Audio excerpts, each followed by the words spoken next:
Hello, everyone. My name is Oksana. It's Road to Edoverse, weekly Edoverse Insider, the 35th. We deliver the news about the creation of our project Edoverse. Tokugawa-san, could you please open up? Okay. Hello, Oksana.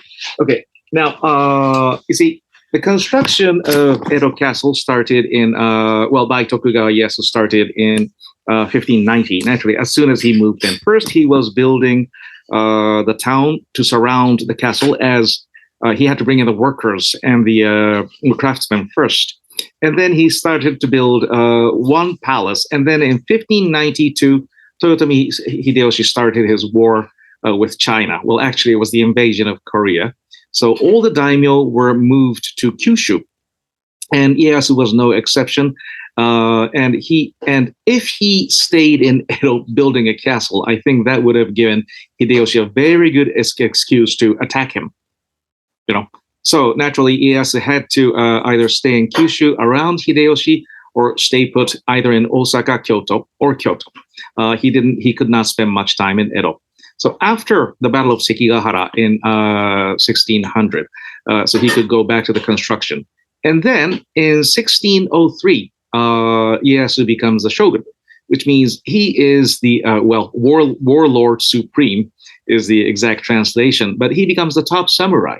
So until then, he was using only his men.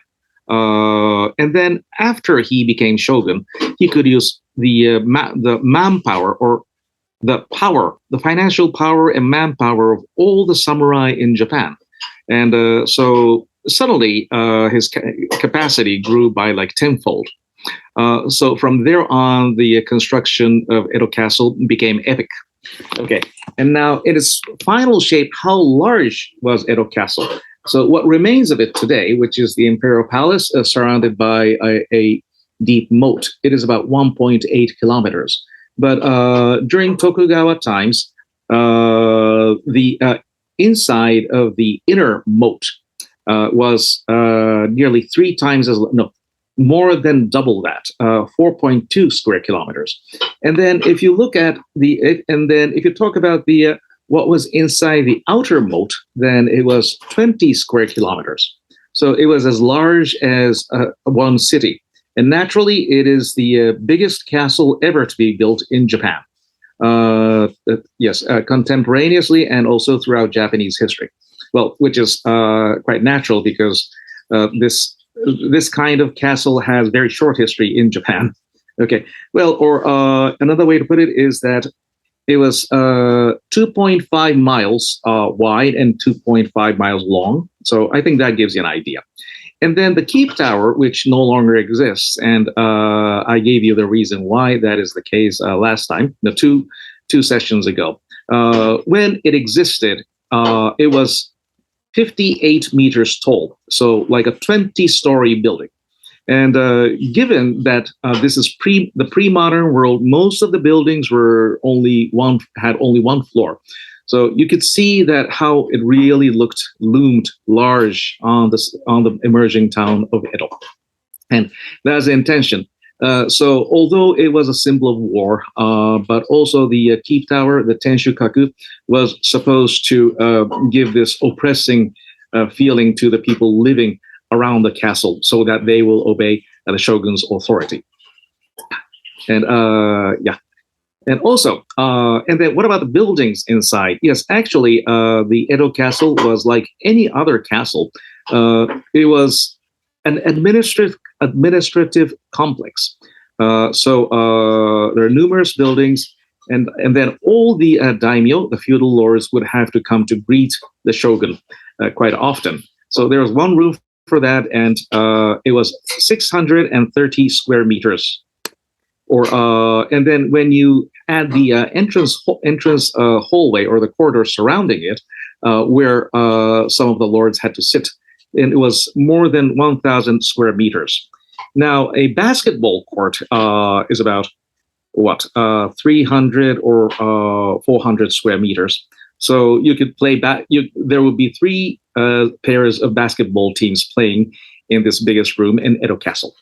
Okay, so I think that is enough to give you the idea of the size of the castle. Okay, so thank you very much, Oksana, and see you next week, everyone. Thank you very much, Tokugawa-san. JJ, could you please join our talk today? Sure. Thank you, Oksana. Hi, everybody. We finally announced that our Zenny was just listed on Bitmart, and I've seen the price moving at the very beginning. It was so amazing price moving, but getting stable after a couple of hours. And then I think the market cap is supposed to be roughly like 40 to 50 million USD. That's really nice challenge, I think. And it passed already 4 days after listing, and then still the price is stable, and then transaction volume is not so, extremely decreasing, which means I think the price was getting stable and stable. And in addition to listing event, we are about to, show our progress of one thing is sepia paper is going to be updated quite soon. And then the avatar side, it's going to be implemented quite soon as well. And then the space side, meta space is also going to be provided quite soon. Maybe some of you guys you already have seen the sample of Edo Castle and Edo Town, right? It was, I think, so amazing teaser already prepared for that, which means I think, we could show some, prototype of the space in which you can experience inside and the from outside what types of design is going to be coming.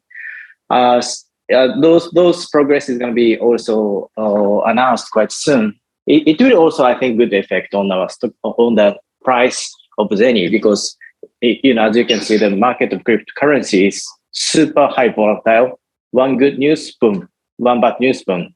So always we have to keep providing good news for all of you guys. And then we also will have some great new guy who is really famous in gaming field, used to work for some famous gaming company. I've already talked to him and he agreed with our proposal. So within a couple of days, we can say that we are going to have this new guy who will be in charge of gaming application as well. CZO, Chief Gaming Officer or something like that, is going to be also joining our project. So happy to show our progress quite soon, and then keep an eye on the price moving of Zenny.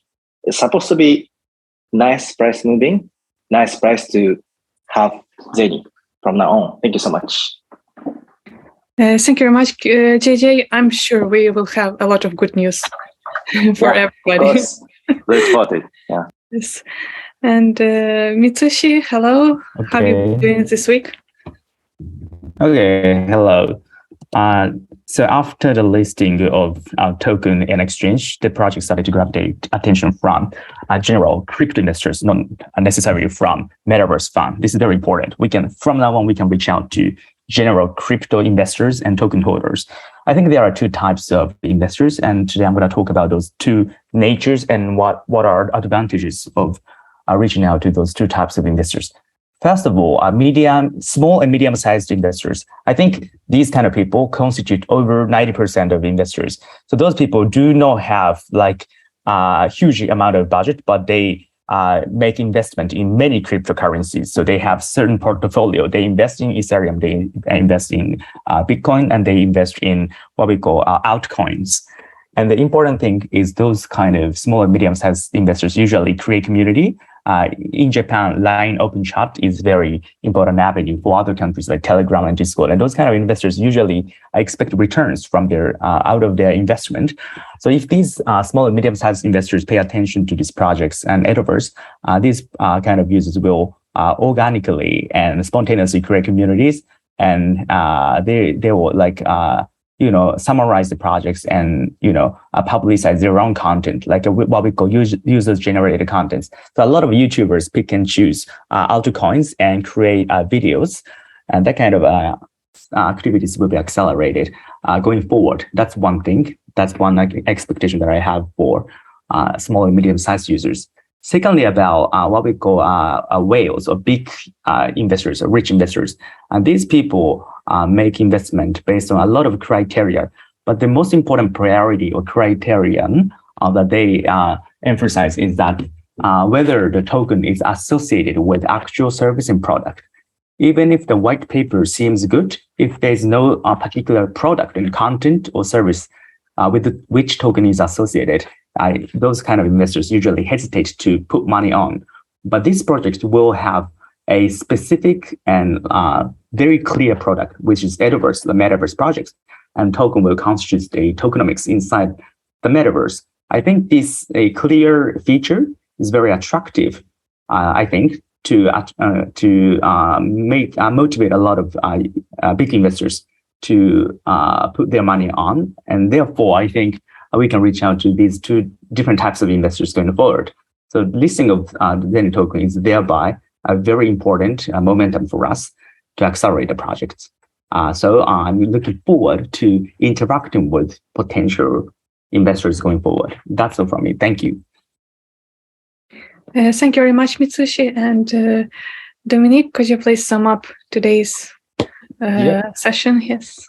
Okay. Thank you, Oksana. I'm just telling that this Zeni listing on Bitmart, that movement was quite well. And as JJ mentioned, that market cap just very well sustained. It like sort of in Japanese yen term, like 5 billion, over 5 billion JPY market cap just sustained at the moment. Probably that expectation for the Zeni is going to be getting much higher in futures because of the project is going to be much more concrete. And then we will see that the real game and also real avatar and the many sort of projects will be actually realized, and then the Zeni value is going to be evaluated more. And I'm very happy just to see that in a bit more. And also, and we will just make more progress about Zeni and also the other token called Koban too in future. So we are now preparing for a blockchain expo in Tokyo that we attended last time, just half years ago, and then now we will see that in the Makuhari that we're just informing next NFT run sale and also katana sale, and also that we might just introduce our avatar at blockchain expos, and I'm really looking forward to what we can see, and that is actually 26th to the 28th of October, is next week. And also we are now promoting what we call a daimyo regional government promotion. Daimyo is a local feudal lords, and they have to just march to the Edo city once every 3 years. So in this case, in all daimyo mansions have been selling their local products in the past in the Edo period. So, and we now spare 10 land NFTs for each daimyo mansion to promote local products. So we just contacting with the real local authorities, or maybe as in the older name family of daimyo, and then so they can just utilize the daimyo mansions and then to just promote the place, their own place. So, and this project is going to start from the end of this year. And also now we already started the digital twin projects. So we are just finding that the partnership with a Japanese company. I hope that many companies can join us in Otemon areas for the NFT land sale in December. So as we announced already that we would just sell the next land sale, that the land NFTs on the 12th December. So I hope that this time we're just marketing to the overseas, that many overseas fan of Edoverse and Edoverse, and also many different kind of people just coming into this sale. And also katana is very attractive. It's so beautiful, and I'm really looking forward. At the same time, we are now waiting for the avatar, Shinsengumi. Yeah. At the first, probably November, that the two the heroes of a very representative name of the heroes of Shinsengumi was going to be sold through the auction. But 10 Shinsengumi representative heroes will be announced very soon. So we have really many projects in the Edoverse now, and after I think this was very great event of a listing of Zennies. So because it became now public. So and then as a public project, we're going to just expand more. And please looking forward. Thank you. Thank you very much, Dominique, and thank you everybody for talking today. And I will meet you next week. Goodbye.